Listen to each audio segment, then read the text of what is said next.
saudara, pantengin terus channel kita karena kita akan isi semua channel-channel kita dengan firman Tuhan.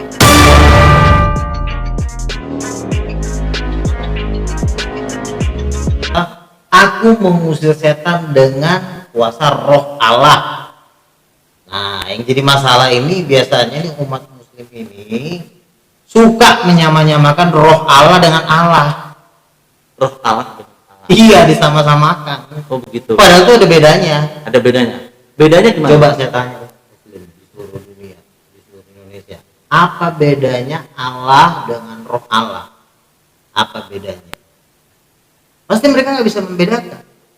Roh Allah adalah roh ciptaan Allah, kayak begitu. Ya. Jadi semua mujizat-mujizat yang dilakukan oleh Yesus, ya, membangkitkan orang mati, mengusir setan, itu dilakukan oleh Roh Allah. Nah, Roh Allah ini ntar dulu. Roh Allah ini wujudnya ada. Dikatakan di dalam Matius pada waktu Yesus dibaptis. Ya. Turunlah roh Allah seperti burung merpati. Jadi roh Allah itu salah satu perwujudannya adalah seperti burung merpati. Itu. Jadi, ya. Jadi kan yang membangkitkan Yesus dari antara orang mati, kalau saya tanya misalnya orang Islam, yang membangkitkan Yesus siapa? Pasti mereka bilang Allah. Saya bilang salah. Yang membangkitkan Yesus dari antara orang mati itu adalah Roh Allah. Roh Allah? Iya, Roh Allah. Gitu. Roh Allah ini wujudnya seperti burung merpati. Jadi waktu Yesus dibaptis, terdengarlah suara dari sorga, inilah anakku yang aku kasih, dan turunlah Roh Allah seperti burung merpati. Roh Allah inilah yang membuat semua mujizat-mujizat. Yeah. Nah, lalu tugasnya Allah apa? Allah itu hanya berkehendak memerintahkan. Yeah. Nah, Roh Allah lah yang melakukan mujizat-mujizat ini. Sumber dari kuasa artinya gini, Roh Allah ini tidak meminta kuasa dari Bapa untuk membuat mujizat. Dia hanya diperintah, tetapi kuasa itu ada di dalam diri Roh Allah itu. Roh Allah atau Roh Kudus. Yeah.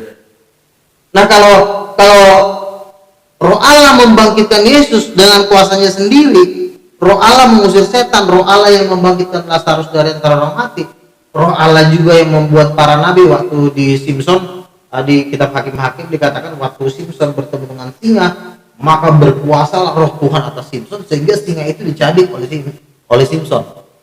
Yeah. Di Kejadian 1 ayat 2 juga dikatakan pada mulanya Allah menciptakan langit dan bumi dan Roh Allah melayang-layang di atas permukaan air. Jadi Roh Allah ini sudah ikut menciptakan langit dan bumi.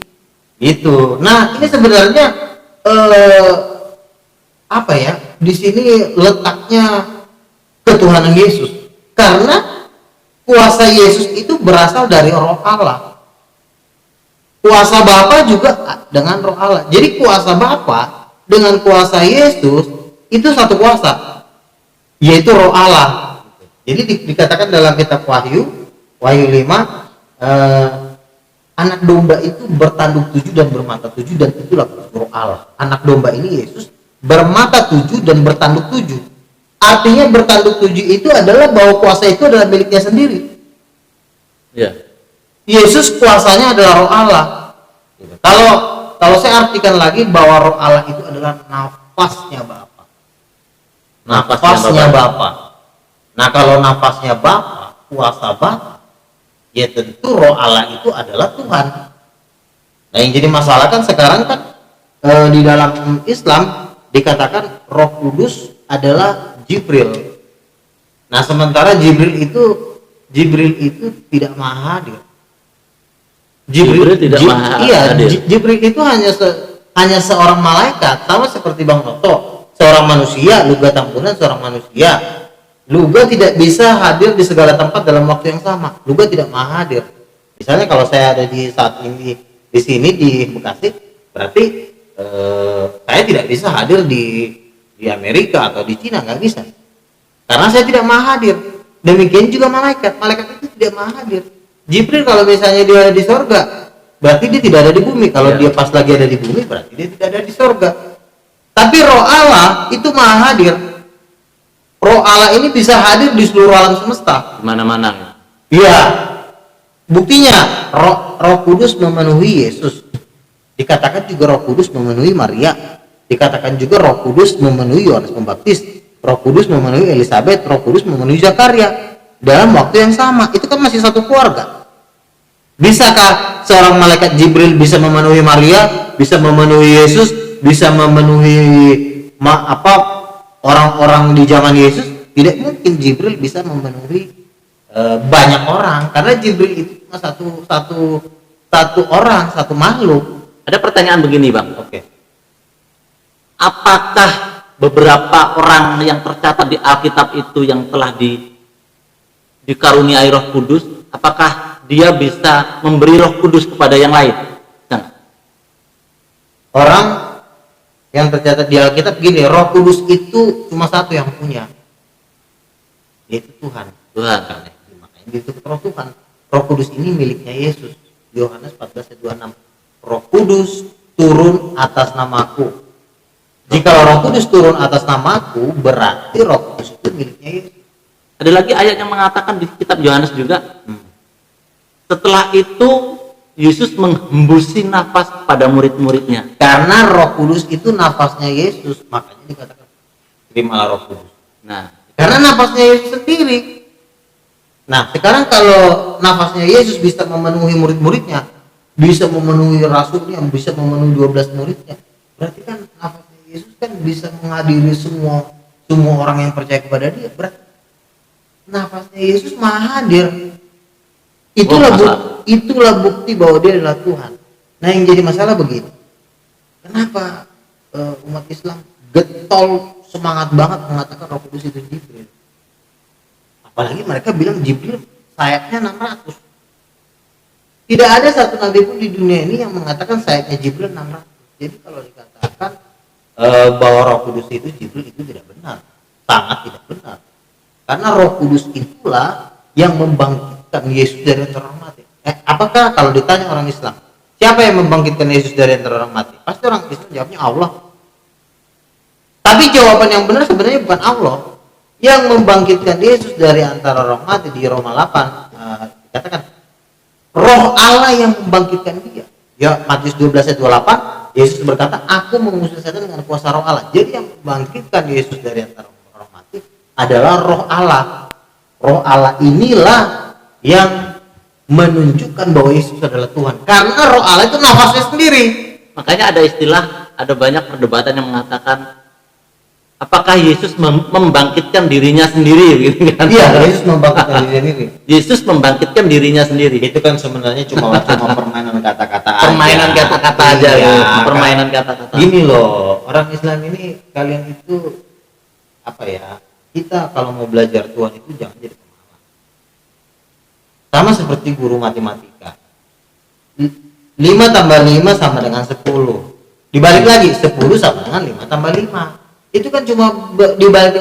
Kalau dikatakan apakah Yesus bangkit dari antara orang apakah Yesus bangkit atas kuasanya sendiri? Saya katakan iya.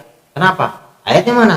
Yesus mengatakan Yesus dibangkitkan oleh kuasa Roh Allah. Nah, Roh Allah itu adalah Yesus berkata, "Terimalah Roh Kudus."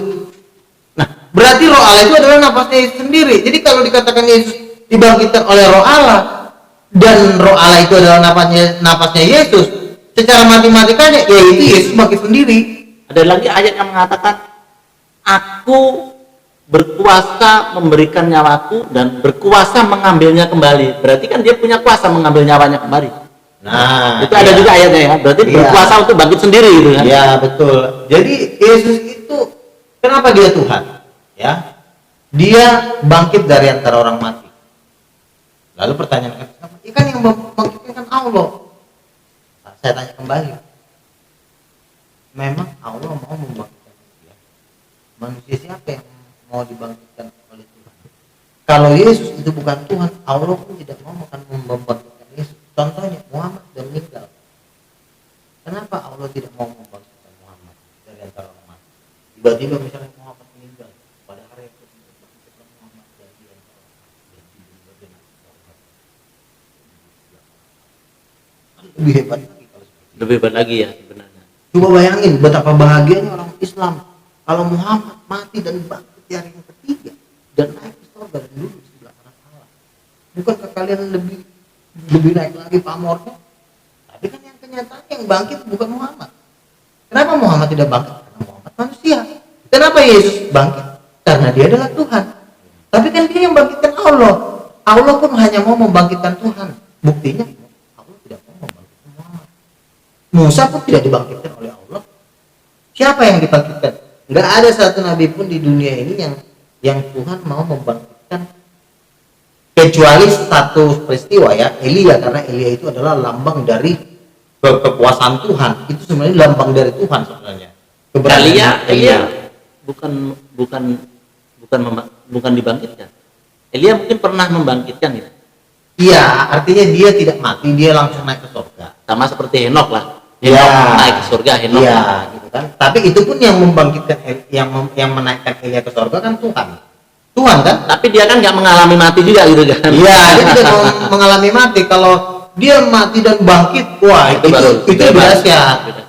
Iya, gitu loh. Jadi Yesus bangkit dari antara orang mati dan naik ke surga itu sebenarnya menunjukkan dia Tuhan. Aja loh, kan Allah yang membangkitkan dia. Pertanyaannya, kenapa Allah tidak mau membangkitkan Muhammad? Karena Muhammad manusia. Kenapa Allah mau membangkitkan Yesus? Karena Yesus adalah Tuhan. Karena Tuhan itu hanya mau membangkitkan Tuhan. Tuhan nggak akan pernah mau membangkitkan orang berdosa. Ada lagi ayatnya yang mengatakan, akulah kebangkitan dan hidup.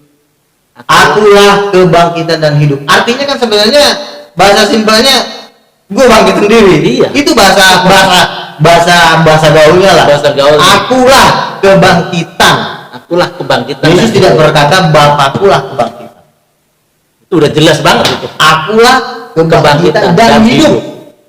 Akulah kebangkitan. Tapi gini, akulah kebangkitan dan akulah hidup. Akulah hidup artinya apa sih? Kalau bahasa gaulnya ya mau gue lah gitu kan, mau gue. Akulah hidup artinya begini. Seluruh alam semesta ini hidup karena gua. Itu artinya akulah hidup. Akulah hidup. Akulah kebangkitan. Sama juga artinya. Pernah nggak seorang nabi berkata, Musa atau Muhammad? Akulah kebangkitan. Muhammad atau ngeri sekali ya. Pernah nggak Muhammad berkata? Musa hanya Yesus. Hanya Yesus, akulah kebangkitan dan hidup. Artinya gini loh, kalau Yesus berkata akulah kebangkitan dan hidup, itu sudah all out. Itu sudah jelas setiap orang akan dibangkitkan. Aku membangkitkannya pada hari akhir zaman. Aku membangkitkannya. Yang dibangkitkan Yesus itu berapa orang? Miliar.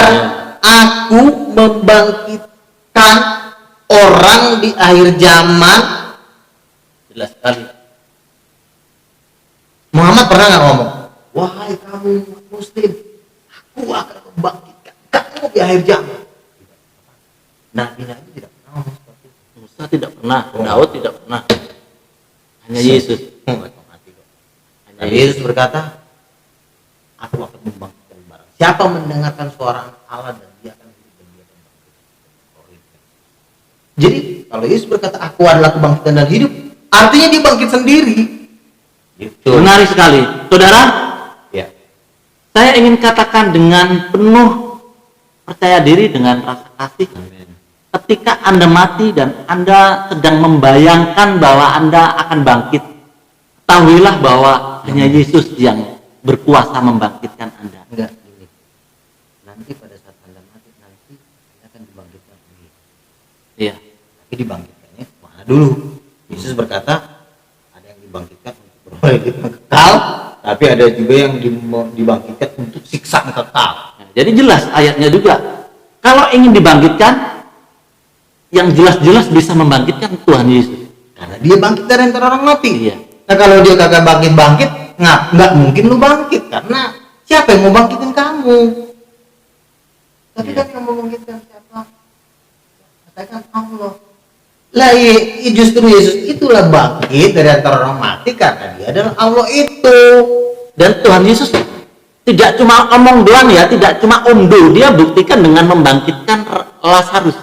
Tuhan Yesus itu adalah Tuhan yang bukan halusinasi. Kalau Allah tidak pernah menjadi manusia, maka Allah menjadi hayalan. Jadi hayalan sampai selama-lamanya. Hayalan. Hayalan. Lah, saya menciptakan langit dan bumi, mana buktinya? Lihatlah langit lah. Lihatlah langit, itu kan ciptaannya Yesus. Bagaimana Allah membuktikan kalau itu ciptaannya? Nggak bisa, karena dia tuh nggak tunjukin wajahnya, nggak pernah datang. Siapa yang tahu dia? Siapa yang lihat dia yang ciptain langit? Allah, kamu yang ciptakan langit ya? Iya, aku yang ciptakan langit. Tapi gua nggak lihat yang ciptain langit. Wajar orang manusia juga nggak lihat dia ciptain langit. Tapi kalau Yesus, mana ayatnya Yesus ciptain langit dan bumi? Langit dan bumi ini terdiri dari batu, dari benda mati. Jadi kalau Yesus membangkitkan orang dari orang mati, itu lebih mahal dari menjadikan langit dan bumi. Ada ayatnya juga di Yohanes 1 ayat 1. Segala sesuatu dijadikan oleh dia dan tanpa dia tidak ada segala. Buktinya apa Yesus menjadikan langit dan bumi? Apa buktinya? Mau tahu nggak buktinya Yesus menjadikan langit dan bumi? Dia bangkit dari antara orang mati, itu jauh lebih mahal daripada bintang seluruh langit bumi. Iya. Kan orang Islam ini kan nggak mungkin seorang Yesus menjadikan langit dan bumi. Langit dan bumi itu terdiri dari batu sama pasir. Kau ke planet Mars pasti kau ketemu pasir. Pastinya pasir juga. Kau ketemu Jupiter, coba lihat di YouTube. Ternyata planet-planet ini isinya sama kayak di bumi. Batu, pasir.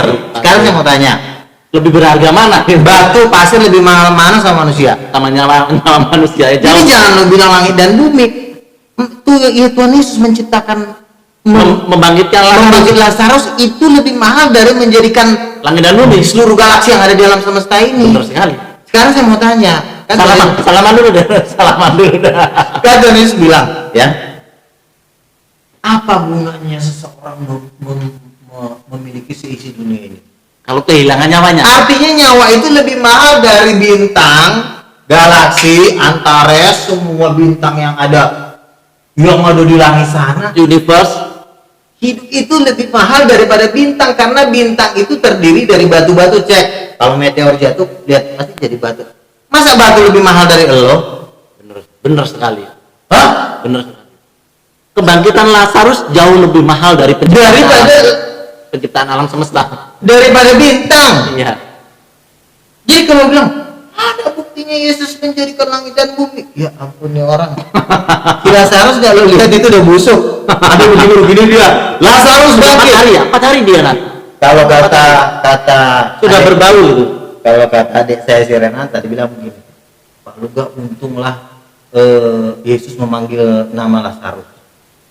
Coba kalau Yesus bilang bangkit, maka seluruh orang mati bisa bangkit. Jadi artinya Yesus itu berkuasa membangkitkan orang mati. Kalau dia bisa membangkitkan orang mati, itu lebih mahal daripada langit dan bumi.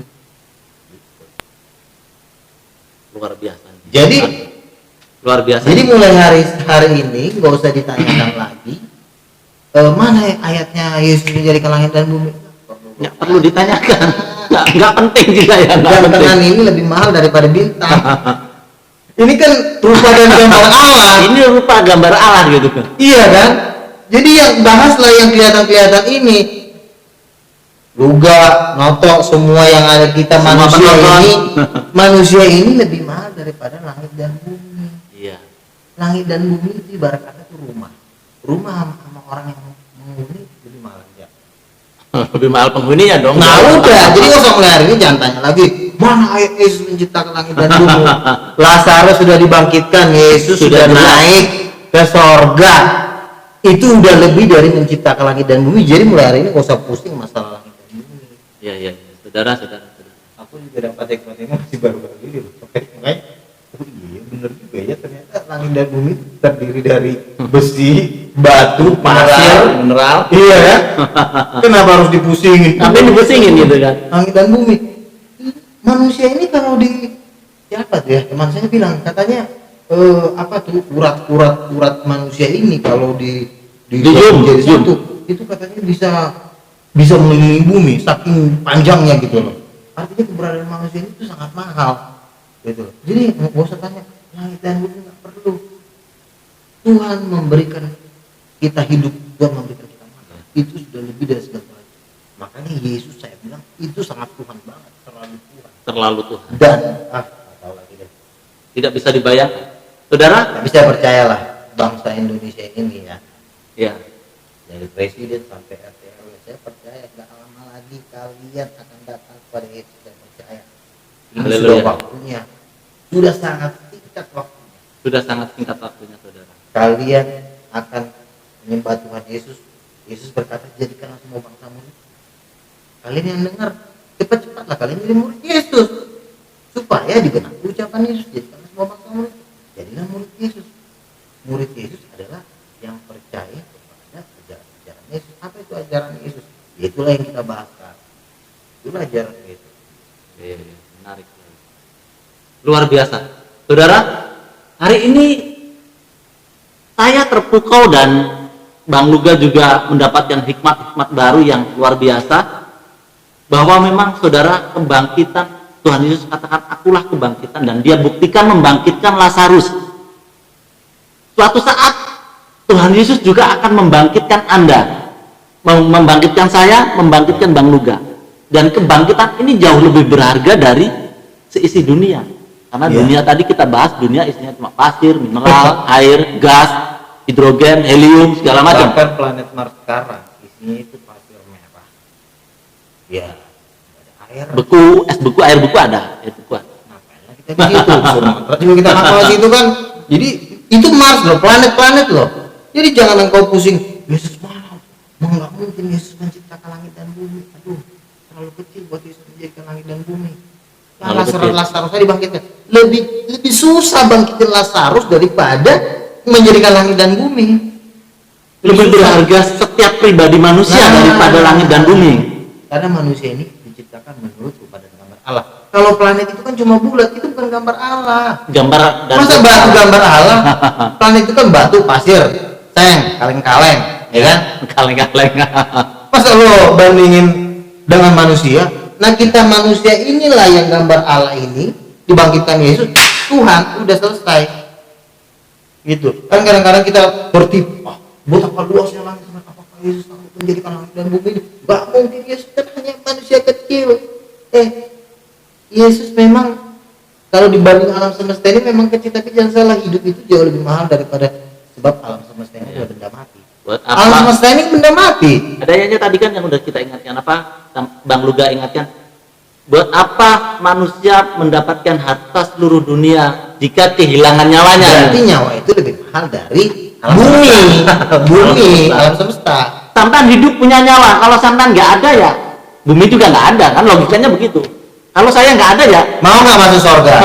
Mau nggak masuk surga kalian? Mau, tapi jadi mayat mau nggak? Nggak ada gunanya. nggak ada gunanya. Saya mau di surga tapi jadi mayat. Nggak tahu juga gitu kan. Nggak ada gunanya kan?